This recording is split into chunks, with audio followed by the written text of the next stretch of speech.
All right. We are now live on Facebook, YouTube, and Twitch at Extreme 104 SVG. Welcome back. Welcome back. It is just about 22 minutes onto the 9 o'clock hour. At this time, we're going to switch things up and talk about what has been going on with our teachers, with our members of the public service. Yesterday was Monday, and yesterday was a rather sad day for many people. All right. We would have learned of the percentage within each frontline sector that was vaccinated up to Friday, November 19th, but it was not 100% across the board. All right. So some folks have been affected by the mandate that has been set out by the government of St. Vincent and the Grenadines. At this time, we are joined by the president of the PSU and the St. Vincent and the Grenadines Teachers Union. All right, Mr. Elroy Boucher and Mr. Oswald Robinson, respectively. All right, good morning and welcome to the wake up call. How are you guys this morning? You gotta unmute, all right? Hold on, let me do that. Okay. All right, good morning. Okay, so I'm not hearing you, Robinson. So could you remove the headphones? As in unplug the headphones. Let me see if that'll work. Yes? No. Boucher, you want to try for me, see if it's across the board? Good morning. Oh, okay. So Robinson, there's something that you need to rectify there. When you went in, what did you select as audio? All right, so we gotta rectify that. Okay, is your headphone plugged in? No? No, I'm not hearing you at all. Unplug the headphones. No, not from there, from the laptop itself. Take it off from the laptop and speak. No, stop. Still not hearing you. All right. Nope, still not hearing you. I'm not sure what is happening here on your side. And there's nothing that I can try from my side. So, all right. While Mr. Robinson sorts out his technical difficulty, right? Good morning, Boucher. Welcome. All right. How are you feeling this morning? I'm fine, and good morning, Crystal. Good morning to your listeners, all the listeners of Extreme Radio. Uh I'm huh. great today. You're good today. You're Very, good very, today. very much so. Okay. All right. So first things first, right? I would like for you to share, if you have these figures, what percentage of your membership has been affected by the government's mandate on COVID-19 vaccination? I actually don't know the figures, but Mm-hmm. I know there's a good number of persons who have been impacted negatively.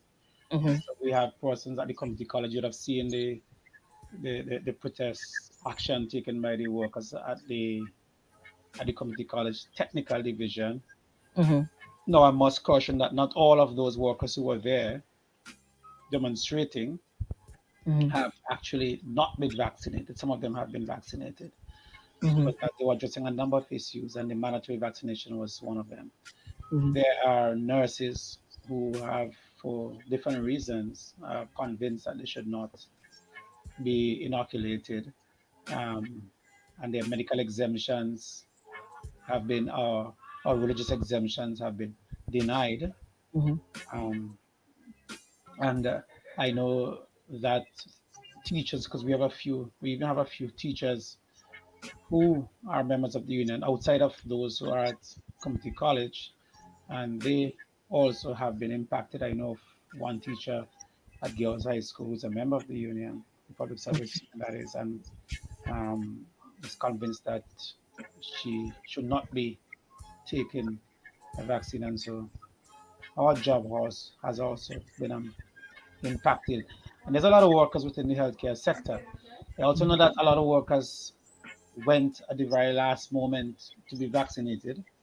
And even as of yesterday, some persons were still trying to have, come to that decision that their economic situation, their financial status is one such that they will have to bite the bullet and be vaccinated.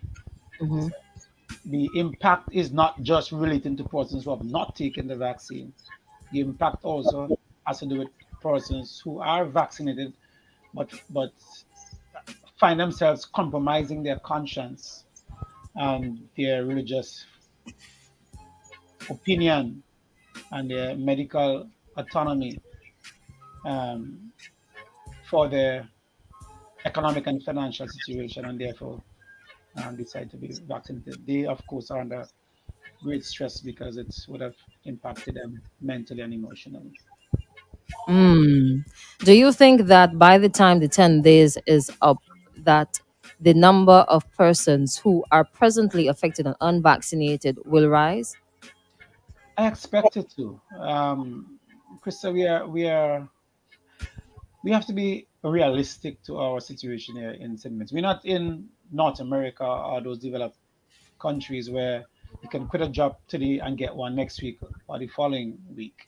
Hmm. We are in these developing islands, countries, nations where unemployment is pretty high and the government is the main employer.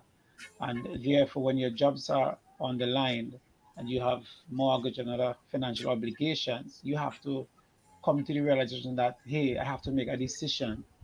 And there's not, I don't know how many persons can tell themselves that they can exist or lose everything that they have or lose their 20 plus years of service or the 30 years of service go down the drain simply because they're not going to be vaccinated. So persons have been making that decision to take the risk.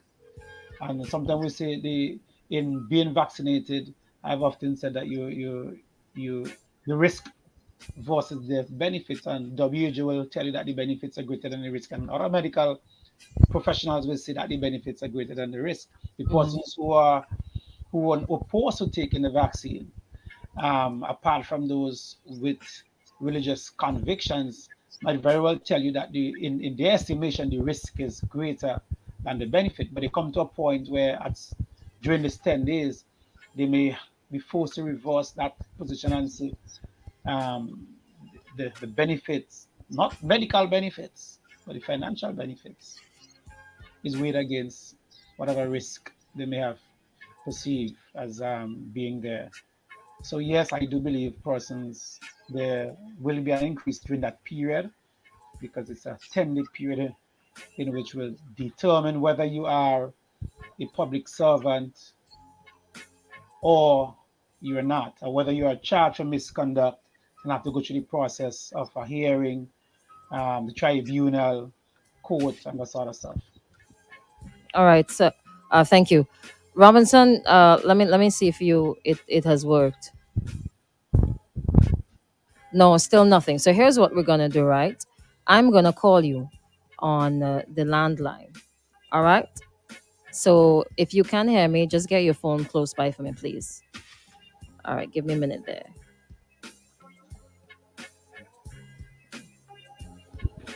All right. So while we wait on Robinson to answer, it's me calling. Answer. All right. Wonderful. So this is how we're gonna do it. Okay. Okay. Robinson, I was asking Boucher if he feels or how much of an impact or change in the percentage of, well, in your case, the teachers would change, or would it increase as we get down to the 10 days? Well, the end to the 10 days, and how far? Well, not and. Okay, answer that one first. Sorry. Well, pleasant good morning Mm-hmm. to everybody, Mm-hmm. including you, Crystal. Morning, Last Ivy. Wednesday, the cabinet, in an act of mercy. All right, Boucher. All right, I see that you're listening to something there. Now go ahead. So, all right, go ahead. We can pick up everything. I'm just saying. Go ahead. Go ahead, Robinson. Yes, Hmm. you hearing me? Yes, I am. Go ahead. Yes. No. First of all, the government has put out some figures. Mm-hmm. And as you know, the propaganda in terms of when you're in a battle with the government, and in most cases with employers, there's a tendency to inflate figures. The point of the matter is, if you have an independent source, it is much more reliable. Mm-hmm. However, by observation, it is clear to see, just like what my brother Boucher would have said, that given the circumstances and the context, the situation in which workers, and in particular our teachers, would have found themselves, it meant that they were more or less being pressured or coerced to go and take the vaccine. Mm-hmm. So I believe the numbers would have gone up. Mm-hmm. The point of the matter is, it's a very sad day in the history of St. Vincent and the Grenadines. And it's a time when it has a spiral effect, a multiplying effect, in the sense that teachers,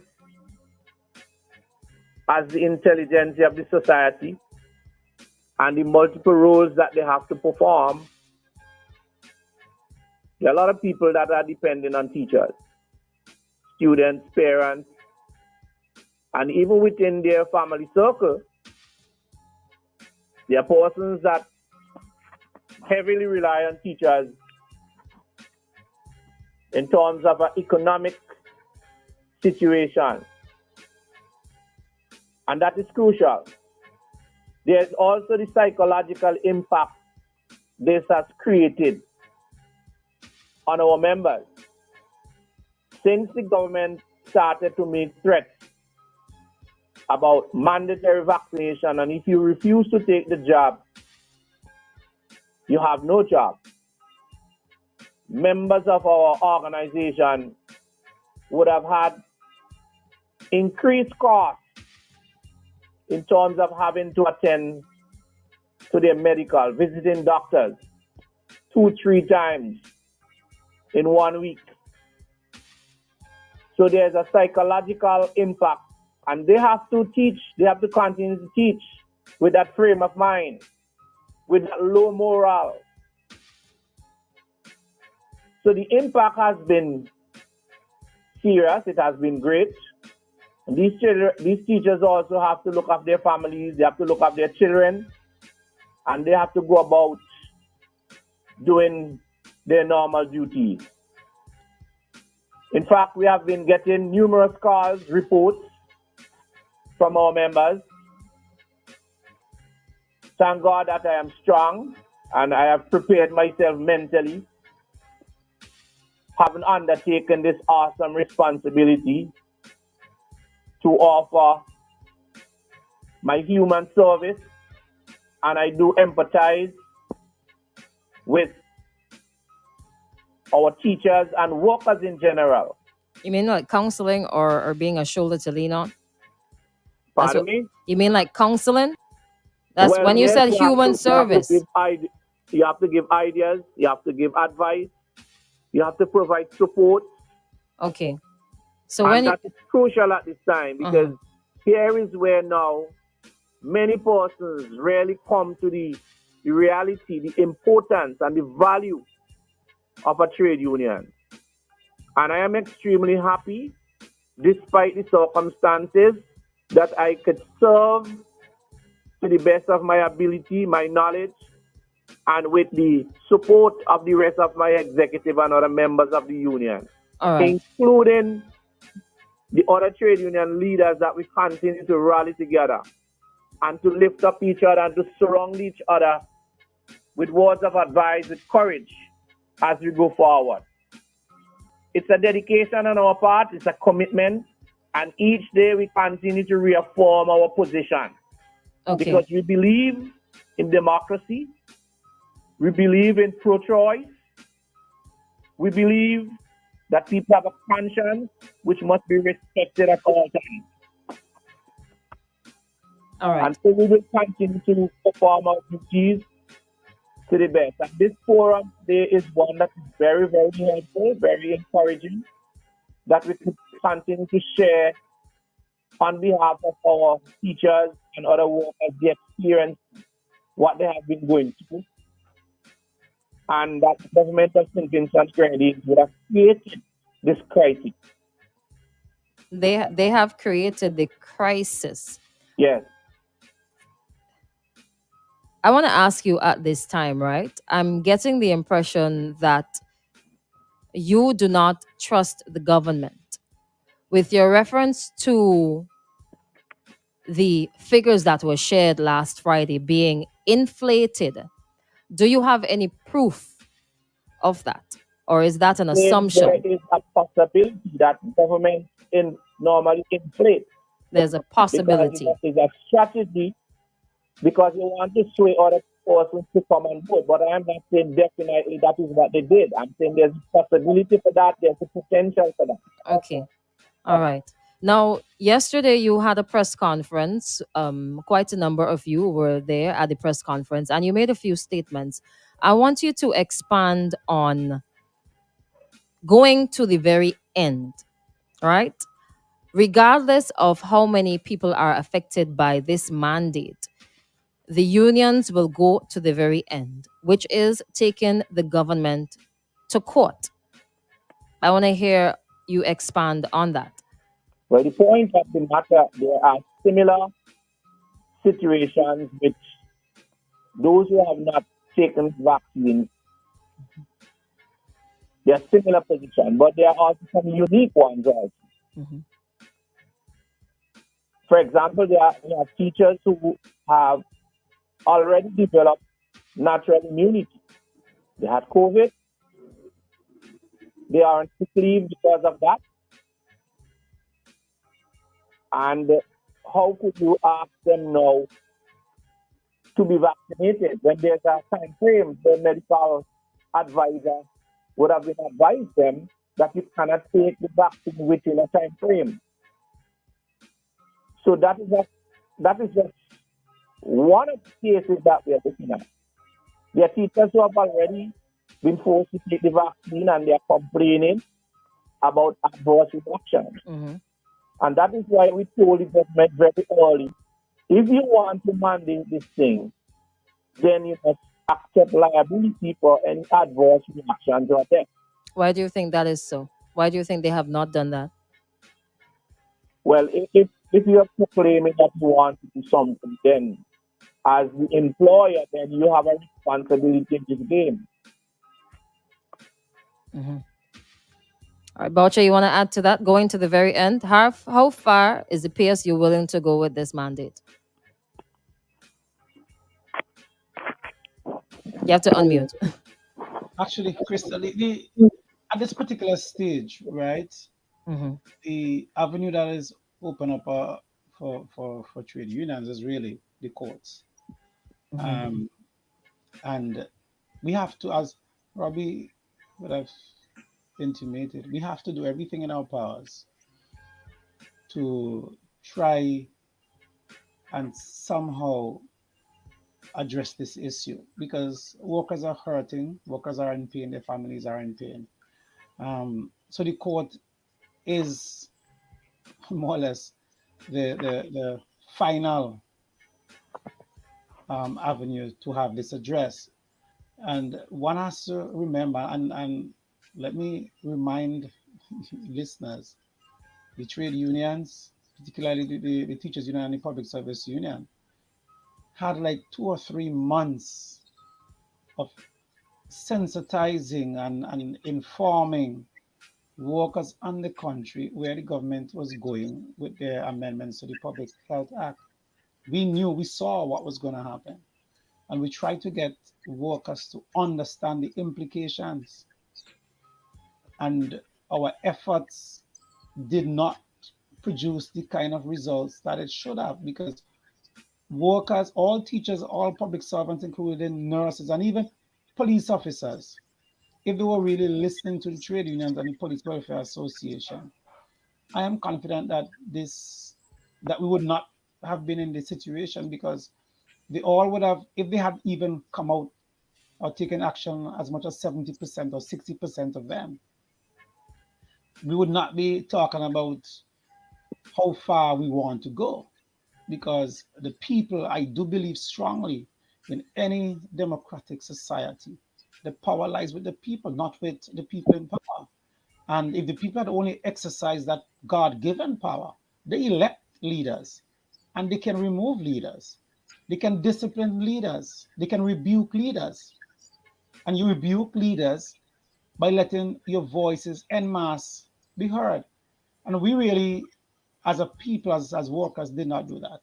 So if I'm a government and I see unions calling on the people to stand against a policy that I have, when I look at the result and I see that there is a minimum amount of persons, number of persons standing, I'm going to say, well, the people are in support of the policies that I'm putting forward, and I'm going to move forward, which is what I think this government actually did. Even So, even if the policies boils down to life and death and being able to manage those who are ill. well, I don't really think this is a policy about managing those who are ill. I Hmm. mean, let us not be confused. And listen, I've said we are in the 21st century where information is at our fingertips. Okay. So it's conspiracy theories, so it's false information. But I think that we are intelligent enough to be able to garner the information that is more or less accurate. So whether you take information from PAHO, World Health Organization, the Lancet, um, the FDA, whatever it is, and when you, if you really look at the trajectory of this particular vaccine, you would know that it started from it is going to prevent transmission, and it is going to do this and that, to the extent where you are now, that it says is about preventing you, the individual, not your brother or your sister, preventing you, the individual, from becoming sick to the point of death or dying. So it becomes an individual matter. It's an individual matter, but I'm just gonna chuck in a little bit here. But when that individual becomes ill, where do they go for care? You go to the hospital. And the hospital is run by the government. If too Correct. many people become ill and the hospital is overrun, and we saw it happening just the other day, 30 patients and things are hitting the fan. You see, Don't you think that that's what they're trying to avoid? A Krista, collapse? we had 30 patients shouldn't even make things hit in the fan. We had over a year plus to prepare. Hmm. A year. And I don't think that we did enough to get ready for what can possibly happen. Like what we were seeing in Grenada and those other places that were happening. The preparation, the work that was supposed to be done. Look, we just got some donation of Field Hospital. I've always felt that the government could have gone ahead, even in that area, and put down Field Hospitals in preparation for the planning. I think in my mind was just not adequate to anticipate what was going to happen. Yeah, Okay. but All that right. doesn't mean that you mandate the vaccine that on the entire public, well, not the entire public service, but a large section of the public service. The point I'm making is, Crystal, Hmm. I believe there are other methods that could have been used. There are, of course, there are countries that are 100% vaccinated and they are still struggling to control this. That tells you something. The information is there. The All right. safest way, the safest way for me, in my estimation, would have been testing. Testing ensure that you know your workforce is safe. Testing ensure that I protect the person who I work with, because in close proximity, I am negative coming to work on a Monday with a test 2 days old. The person is also negative. Chances are we are keeping each other safe. All right. So at this time, we're going to have to stick a pin, head to a break, and come right back and continue the discussion. All right. So if you're just joining us, we are live with the president of the Public Service Union and the St. Vincent and the Grenadines Teachers Union, Mr. Elroy Boucher and Mr. Oswald Robinson, respectively. All right.